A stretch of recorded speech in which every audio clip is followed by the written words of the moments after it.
Okay, greetings my chess friends, and once again welcome to this chess video. And in it we're going to look at the fast development of the chessman.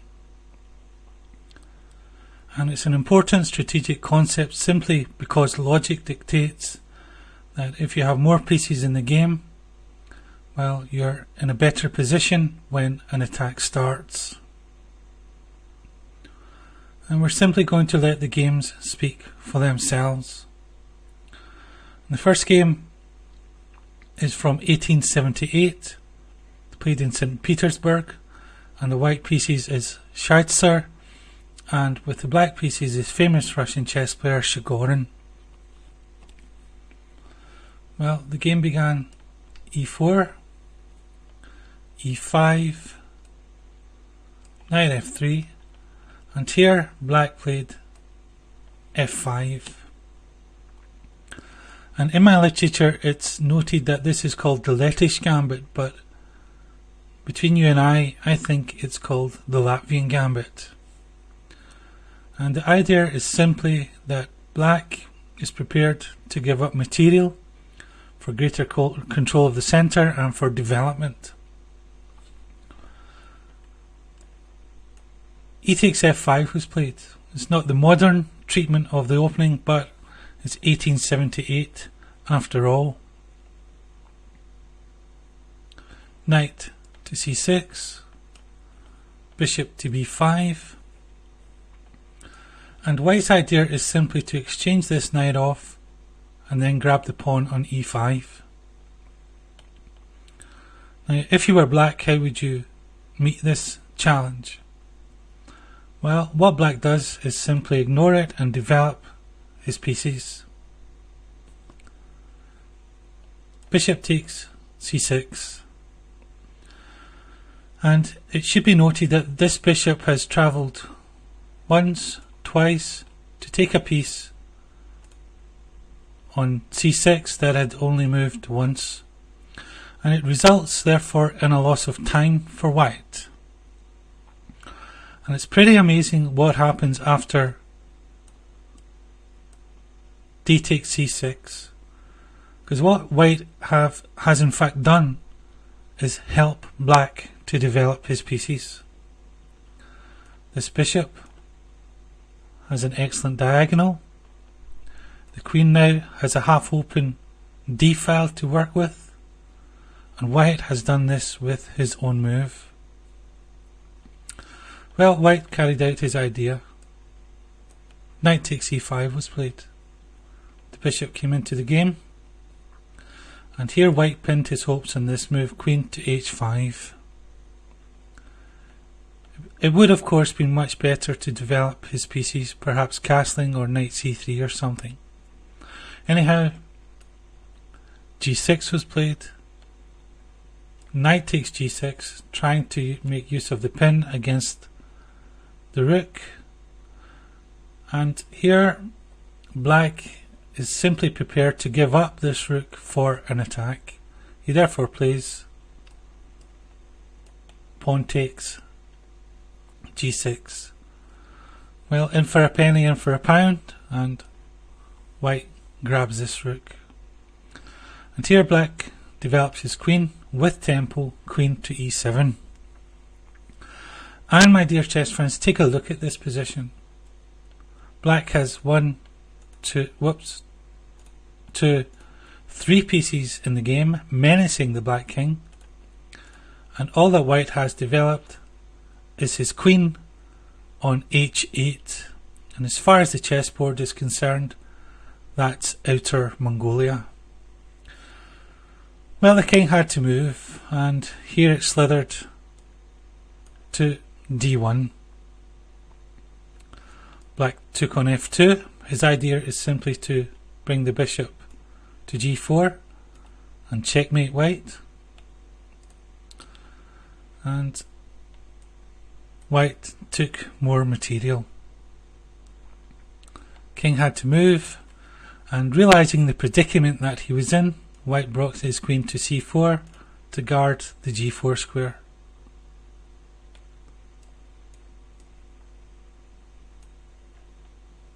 Rook to e8 was played, after which white resigned, because there is simply no defence to a move like queen to e1, because he's then after queen takes, rook takes, and it's checkmate.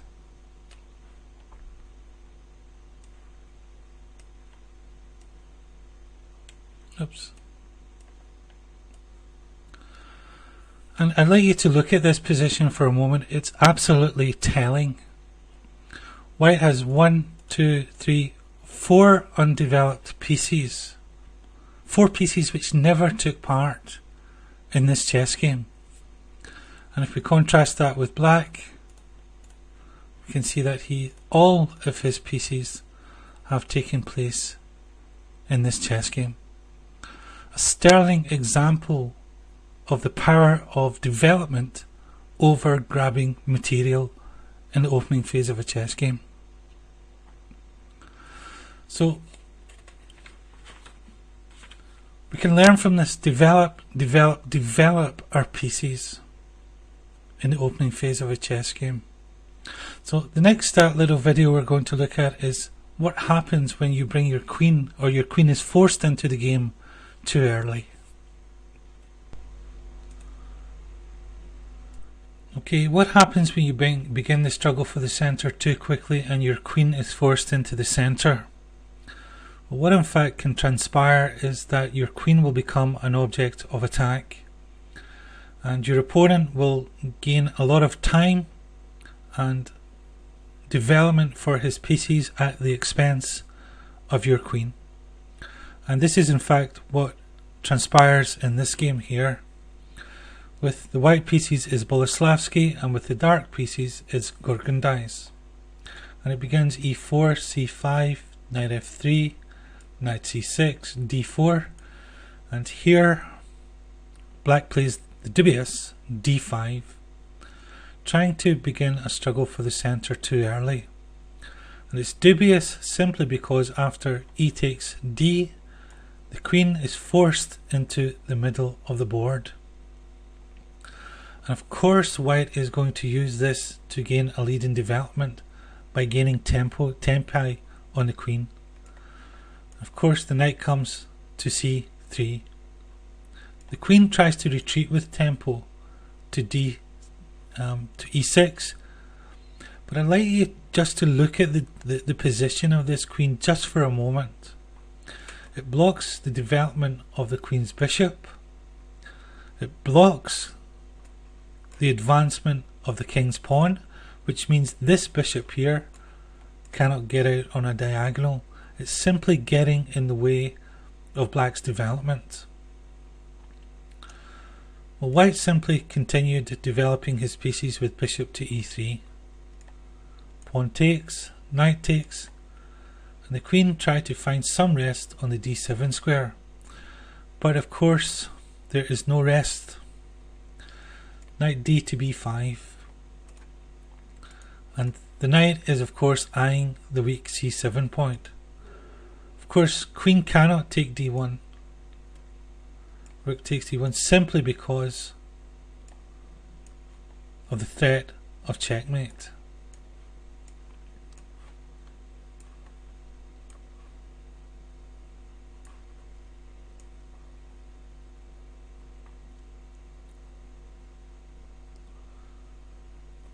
So after the queen went to d7, knight db5 was played, and black played rook to b8.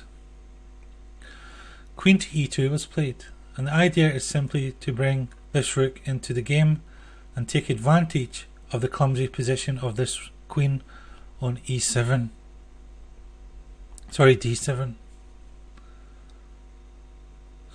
So queen to e2.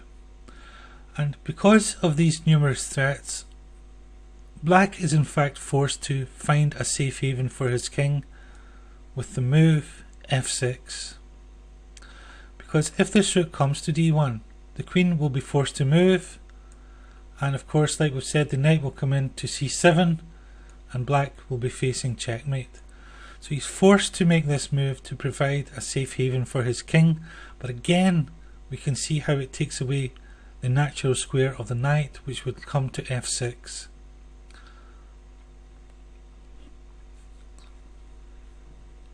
Rook to d1 was played, and the queen came to g4,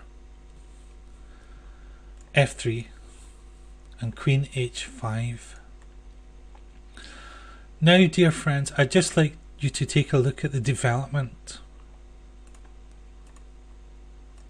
Black has 2 pieces developed, and white has 1, 2, 3, 4, 5 pieces developed.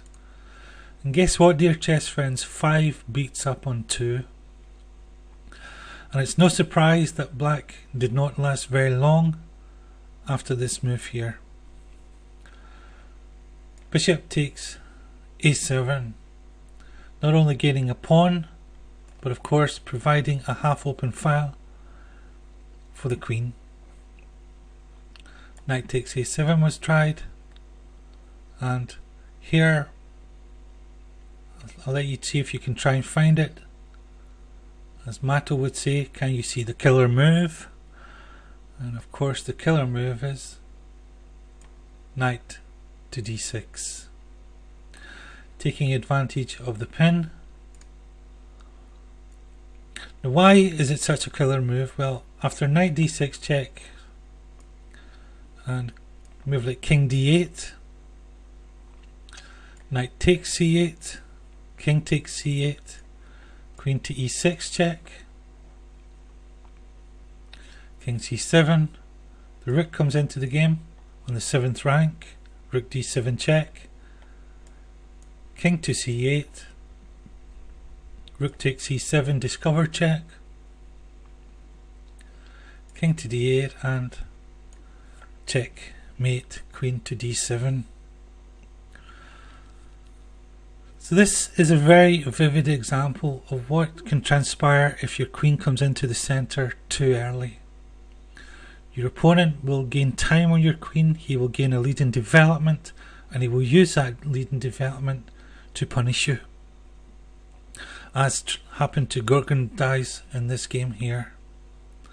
So the next little game we're going to look at is what demonstrates what happens when you start to pawn grab during the opening phase of a game rather than develop your pieces. Okay, one more example highlighting piece development, fast development of your pieces. And here you will see what happens and what problems can be caused if a chess player is chasing pawns before his pieces have entered the game and his king has castled. With the white pieces is a Fink, and with the black pieces is famous Russian chess grandmaster and world champion Alexander Aleksey.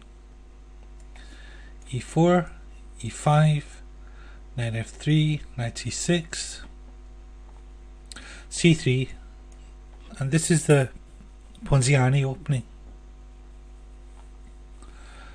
And here Aleksey shows the best way, of course, to deal with it. Plays d5, counteracting in the centre. And notice the difference between this and trying to counteract too quickly in the centre in the last game. In this instance, white's queen, of course, cannot become an object of attack, even if white takes on d5, simply because this knight cannot come to c3 and harass her.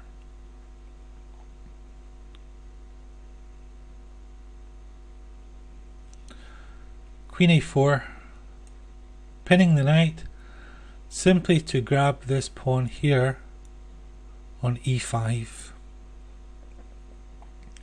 And Aleksey simply says, okay, you want the pawn, you can have the pawn, I'm simply going to develop my pieces. Knight f6. Knight takes e5, bishop d6, developing another piece. Knight takes c6, and b takes c6, and here white played e5, a very dubious move. His idea is simply after the bishop takes on e5 to play d4 with tempo so that his bishop can come into the game with tempo.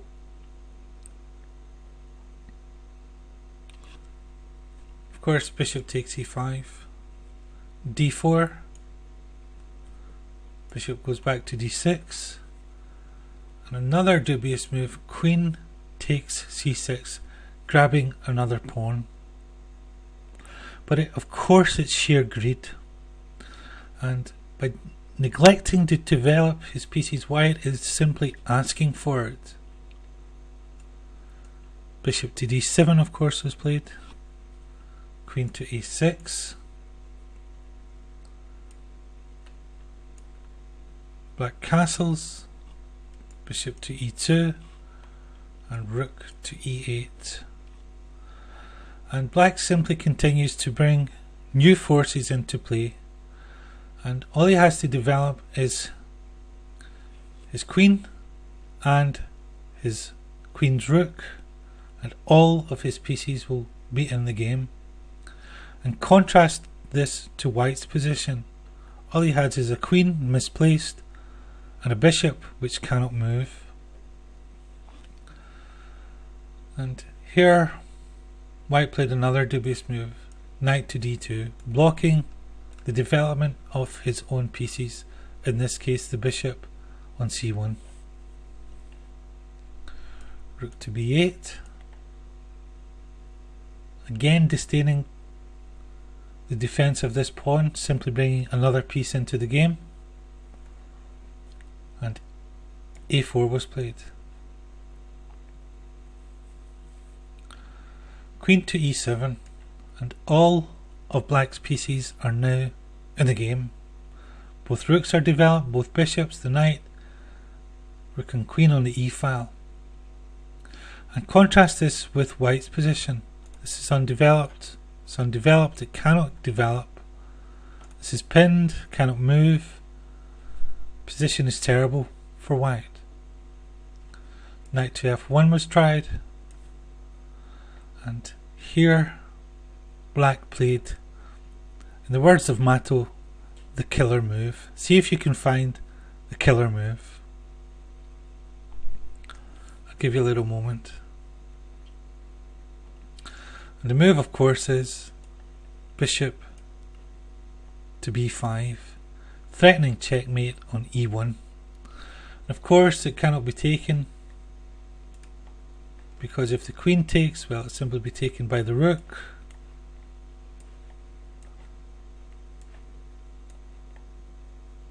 Oops, that should be black.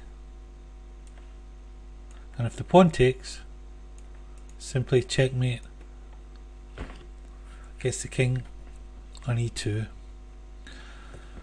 So a very vivid example of what happens if you start to go after material, grabbing pawns and neglecting development. And world champion Aleksey clearly showed how to play against this type of faulty strategy.